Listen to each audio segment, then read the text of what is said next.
Et si le fils de Kourtney Kardashian était en fait le fils de Justin Bieber, et si Stormi n'était pas la fille de Travis Scott? De nombreuses théories sur les enfants Kardashian ont toujours circulé sur les réseaux sociaux. Aujourd'hui, on revient sur toutes ces rumeurs dans Krusty, alors installe-toi confortablement, c'est parti. Pendant près de 9 ans, on a pu suivre la relation tumultueuse entre Kourtney Kardashian et Scott Disick, le père de 3 de ses enfants, Mason, Penelope et Reign. En 2015, les deux parents se séparent et Kourtney Kardashian semble être très proche d'une célèbre pop star après sa rupture, Justin Bieber. En soi, aucune relation amoureuse n'a été confirmée entre les deux, on n'a jamais vu de geste vraiment tendre entre Kourtney et Justin, mais ils traînaient très souvent ensemble. Et de cette idylle supposée est née une énorme théorie, et si Reign, le troisième enfant de la sœur de Kim, était en fait le fils de Justin Bieber et non de Scott Disick. Alors cette rumeur, elle paraît folle, mais elle part d'où?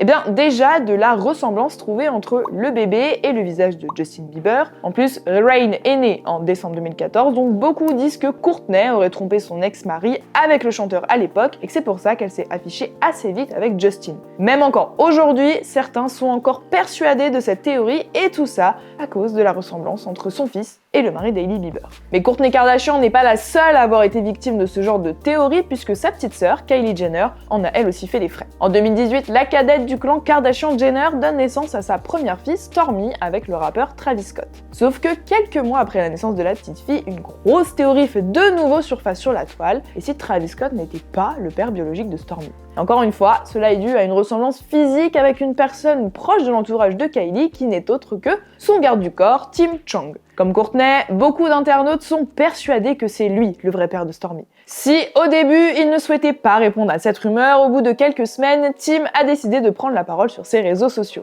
Il explique, par profond respect pour Kylie, Travis, leur fille et leur famille, je tiens à préciser que mes interactions avec Kylie et sa famille étaient strictement professionnelles. Il n'y a pas d'histoire ici et je demande aux médias de ne plus m'inclure dans un récit incroyablement irrespectueux envers leur famille. D'ailleurs, quelques temps après, Tim ne travaillait plus avec Kylie Jenner et certains ont été persuadés qu'il aurait été renvoyé à cause de cette rumeur. Et c'est pas fini puisqu'un autre membre du clan Kardashian a vu sa génétique remise en question, il s'agit de Khloé. Alors cette rumeur, ça fait des années qu'elle existe et c'est Khloé elle-même qui l'a mise sur le tapis. Depuis toujours, elle s'est sentie différente physiquement de ses deux sœurs Kim et Kourtney et de son frère Rob. Elle n'a pas les mêmes yeux, pas la même silhouette, pas la même couleur de cheveux, bref, plein d'indices qui ont toujours remis en cause la paternité de l'ex-mari de Kris Jenner. Et ce qui avait envenimé cette rumeur, c'est que dans ses mémoires, sa mère a avoué avoir trompé le père de ses enfants, Robert Kardashian. De quoi confirmer cette théorie selon certains et même selon Khloé. Alors, qui pourrait être le père?